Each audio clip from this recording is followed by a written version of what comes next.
Hello, and welcome to Now Next Later for Monday, October 27th. We are happy that you joined us live. As usual, we will be recording this. We'll be watching the chat for questions, and we'll post it on YouTube later. Sasha, hello.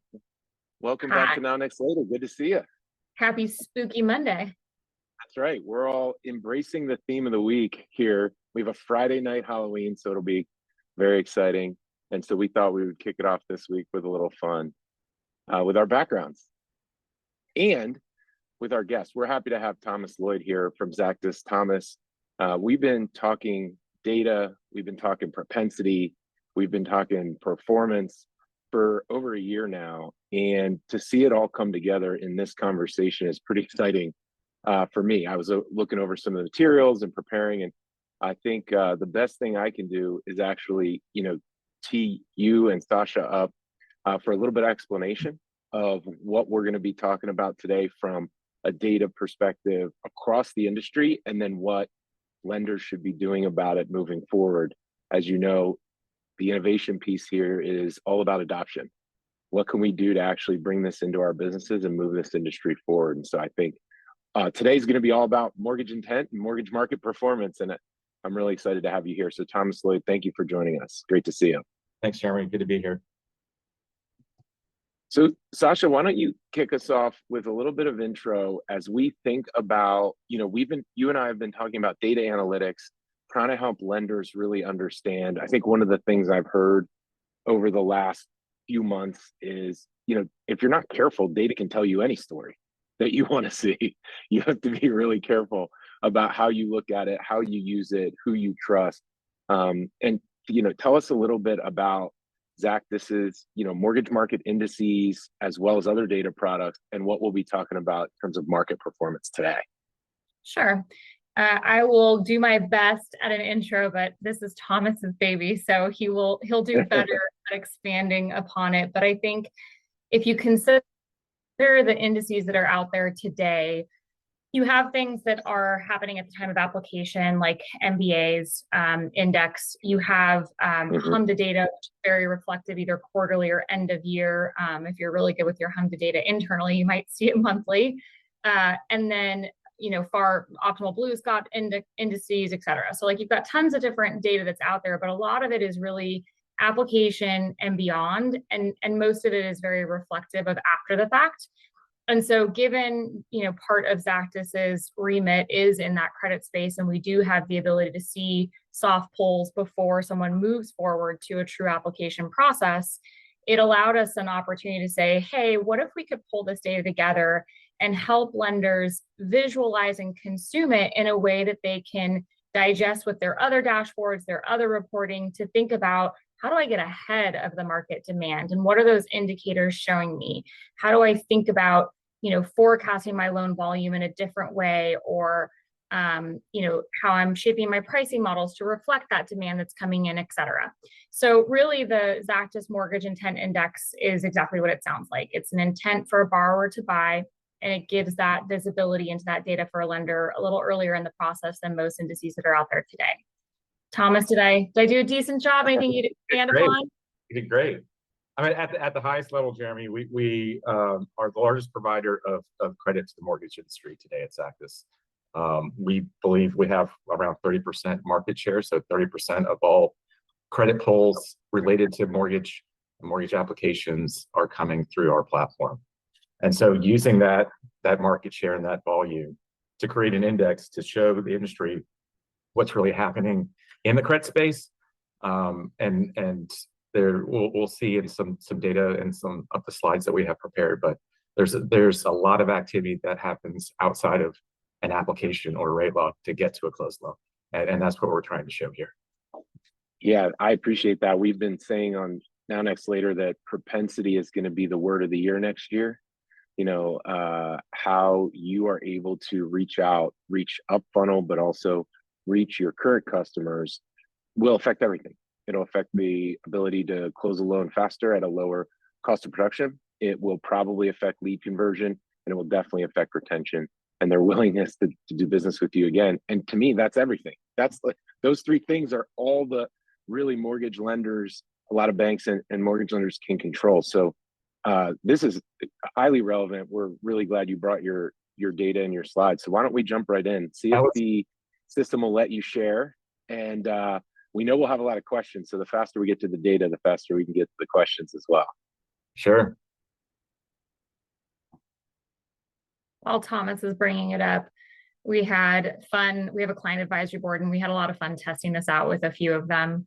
It was really interesting to see every lender is unique. And so even though the data and how you would use it seems like it would be the same, there were like little nuances that were different. And so, you know, I'm sure Thomas will enjoy speaking about that too, but it was a very, very fun thing to work on. Yeah, that makes sense. You're up and live on the webinar, Thomas, so have at it. I believe the media team is going to share the slides. It is. It's up. You're good. Up. All right. Yep. I can't see them. Okay, so you can just next slide it, and I'll help you guide it there. So we're on pull through. All right, I'm going to pull it up on my own just so I can see. Oh yeah, good idea. All right, so if we're on the pull through slide, I mean, I think this tells the story, right? When we of application pull through rate lock pull through rate, you know, it's anywhere. You know, we just got some data from the MBA. Large depositories around 55% pull through. IMBs were higher than that. Just a weighted average gets us to about 64% pull through. Rate locks similar. You know, obviously this can change in depending on the rate, the interest rate environment, but we generally see only 20% of credit pulls actually close the loan. I mean, that is a lot of volume in the market that no one is capturing, right? No one's benchmarking to, and there's really no data point in the industry to show what those volumes are doing. I'll say, initially we started thinking of it. I came to Zactus about 2.5 years ago, and we had no way to benchmark how our business was doing, right? So initially I thought, well, we need to make something to track how the market is performing in this arena, because applications, rate locks, closed loans are good, but it doesn't tell us how we're doing in credit, right? So initially we started thinking about it that way, and then as we dove into the data a little further, we thought, man, this would be really powerful to share with the industry. So that's what we're measuring. It's simply credit pulls. Like I said, we have over 5,000 clients, 2,500 are in the index. So it's just a wealth of data. We've done it statistically so that we believe it's reflective of the national market. So using, I guess, kind of the lender profile in HMDA to pull out those volumes in our own clients. So we'll that's, you know, mic drop there. You know, I don't think a lot of people understand that only 1 in 5 credit pulls results in a closed loan.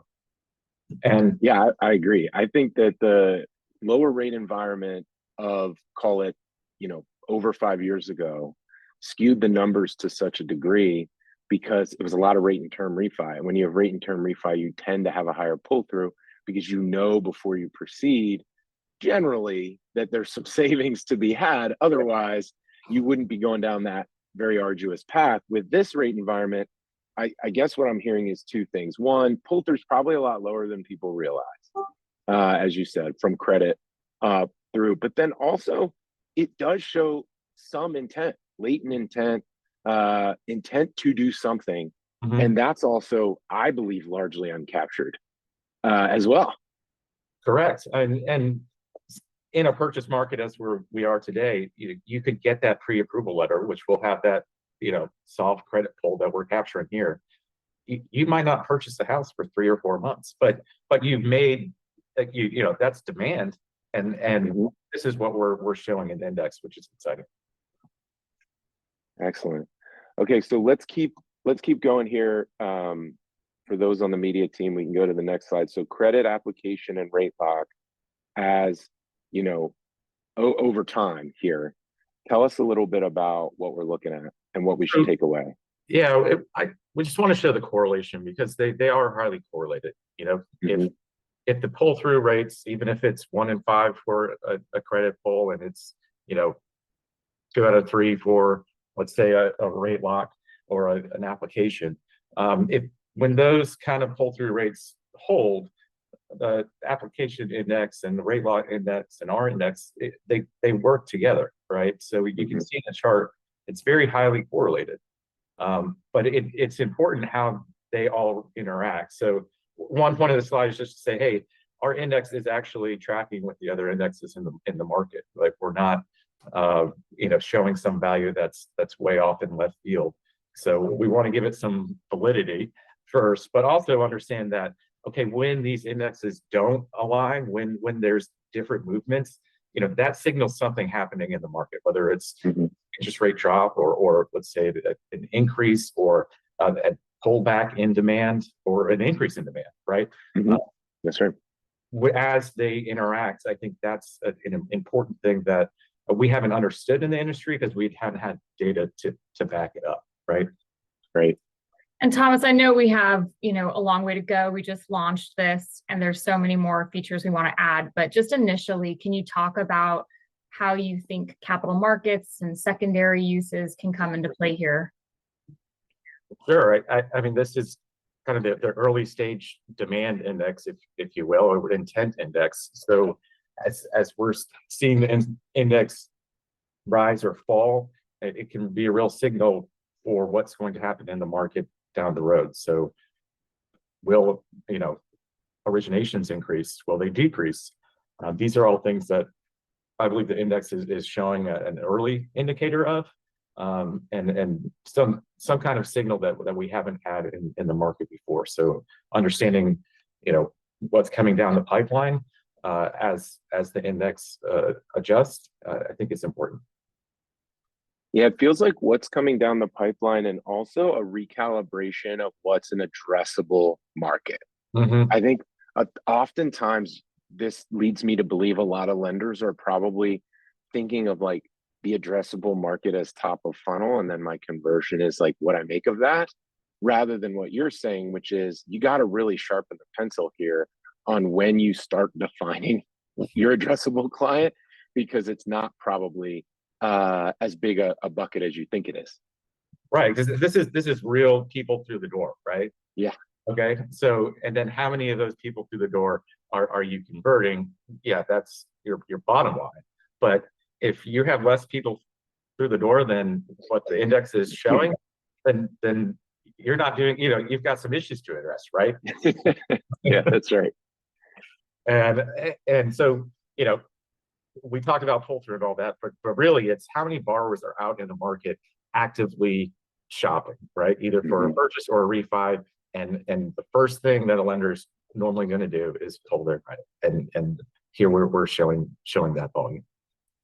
Okay, let's keep moving through the pipeline then. As we think about the next slide here, now we're looking really at week over week expectations. So what is the data that you have compiled? What's the index telling us about what to expect here now and as we move into next? So if you look, let's say at the beginning of September, we had a rate decline.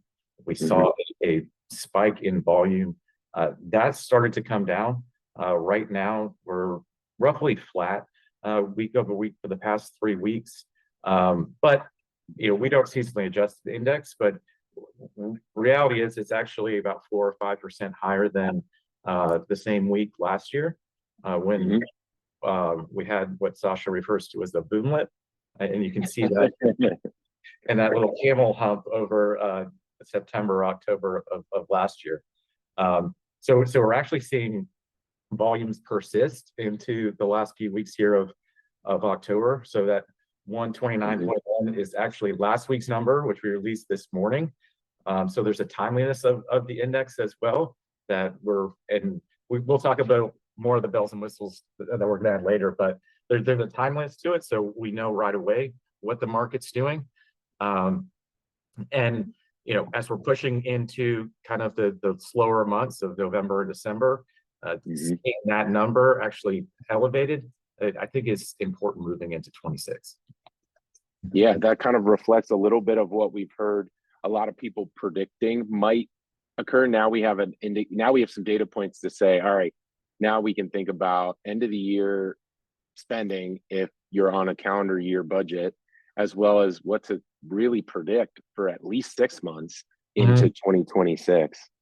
Okay, Yeah, take us through where Jared, go ahead, it Sasha. also, it also talks to staffing in the sense that Yep. we've all had to do the unfortunate and lay off people, not just in this down cycle, but in others. And the more that we can get ahead of, to your point, the propensity modeling, being proactive versus reactive, I think we can get really smart about how we manage that as well, and hopefully minimize the impact that could happen in the future. Yeah, Thomas, take us to the future. Where do we go from here? Let's go to the next slide. Yeah, so here's it. We have the weekly index, we have the monthly index, we also have a daily index, which we'll talk about in a second. So there's different ways we can look at the market. I think that's important. If you look at October this year, we're actually pretty much at the same, on par with October of last year during kind of that peak season. So really, I think positive numbers as we head into next year. They seem to be persisting, like I said before, and as we're hopefully get another rate cut this week. Rates are already down in the low sixes. That can push a little further. I think we can see some really strong numbers for next year. All right, so we'd set this up as spooky for this week, but actually what you're saying is it's a treat. Yeah, a treat. Well done. Yeah. Exactly. If you come into my vampire lair, I shall give you the youth elixir of life. And so on the webinar here, if the media team can hear me, if you can advance another 2 slides. Yeah, right here. We saw the daily insights here about mortgage market performance. One more slide, please, on the Zoom, if there is one. I think.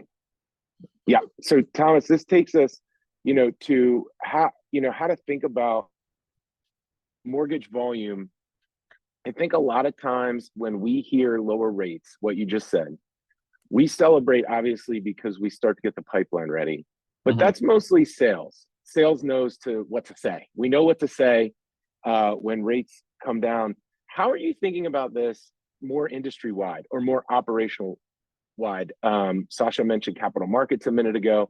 As we think about how vendors can be thinking about this, as well as lenders across the board, we know what to say in the scripts, but what are we missing, or what are the insights you've drawn that we should be considering in a more volatile market like this, where it's moving daily?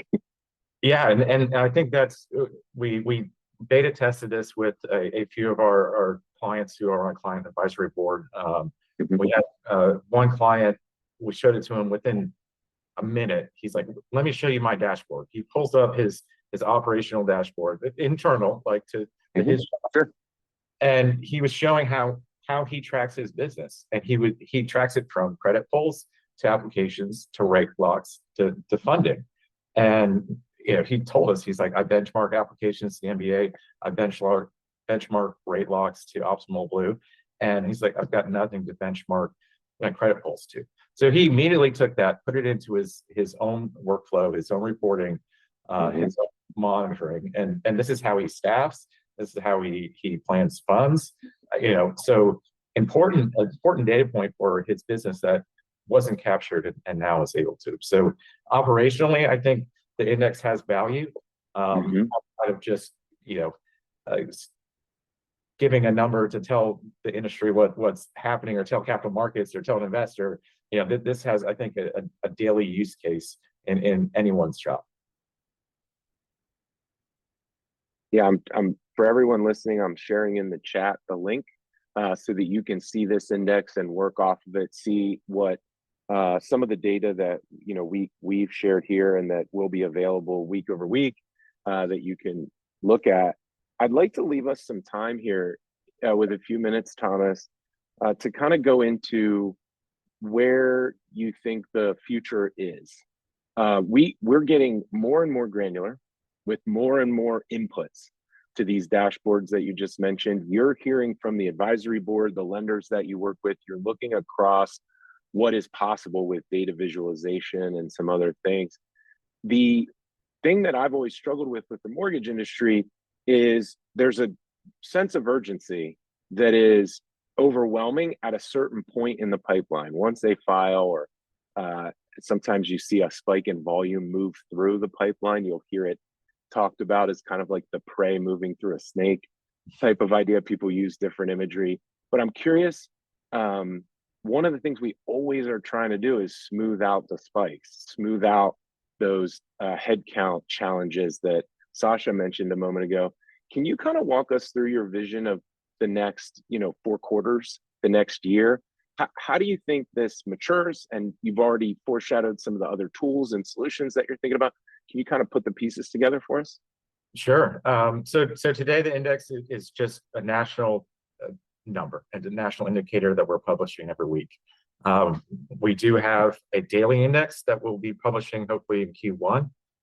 What the daily index will do is actually forecast out based on that previous day's volume what the index will be at the end of the week. So you're starting to see on a daily basis, rather than waiting for the week after, what's going to happen for the rest of the week. So, small win there. You can't head count week by week, but Sure. you can start to anticipate, staffing and things like that potentially. We want to add some geographic elements to the index.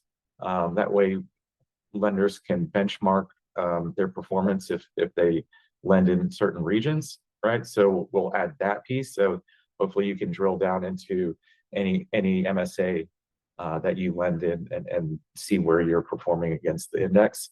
And then we would also like to add credit score bands, so you can start to see volumes in who is actually out there, what that demand is, and what the borrower profile is there. Excellent. Sasha, one of the things that comes to mind is how we've been talking a lot about the changing landscape for data, specifically how borrower criteria, what a household looks like, what the market looks like. It sounds to me like what we're talking about here is also dynamic enough that as we start changing what else needs to be taken into account, as we start looking at like what a meaningful intent, what meaningful performance looks like, we can start adding that. What's your sense on that partnership between lenders and providers on how we make sense of it?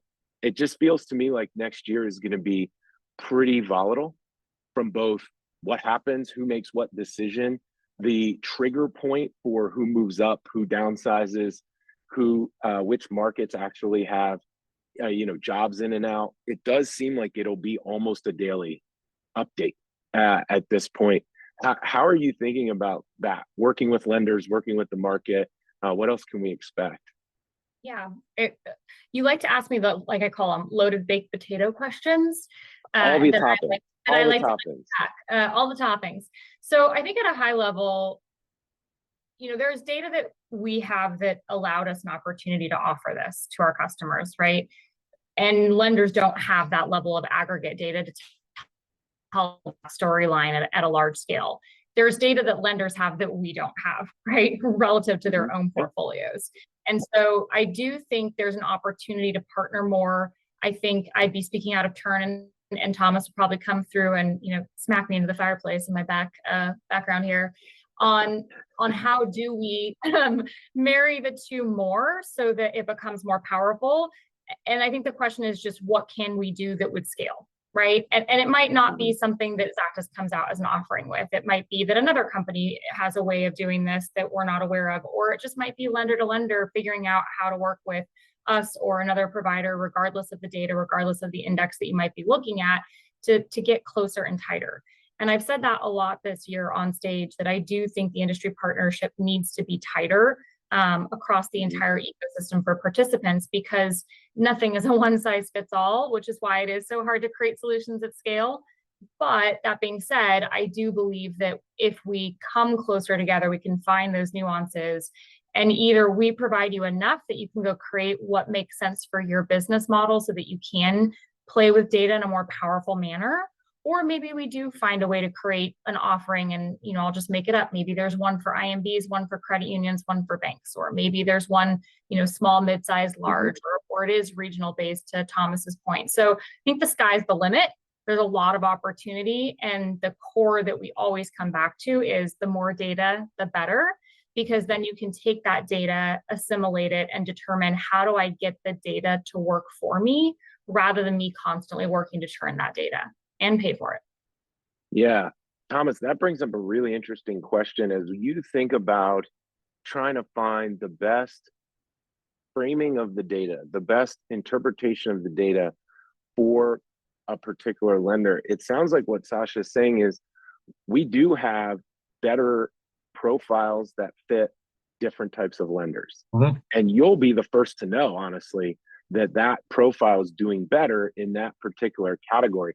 Can you think of anything that comes to mind that is on your wish list? We'll use the sort of magic wand here with all the spookiness and things that we're talking about, that you say this data point or this element or this thing we're chasing is really going to help, our customers do a better job finding that ideal client profile. Is there something that's still kind of out of reach but close that you're hoping for, wishing for? Yeah. I mean, obviously, we would love loan purpose. It's something we don't have in our data set today. On my Christmas wish list, even though there you go, looking ahead, thinking ahead, not on my Halloween candy wish list, but so just adding any more data element to the data set, I think is going to help the industry, drill down, see different insights, better insights.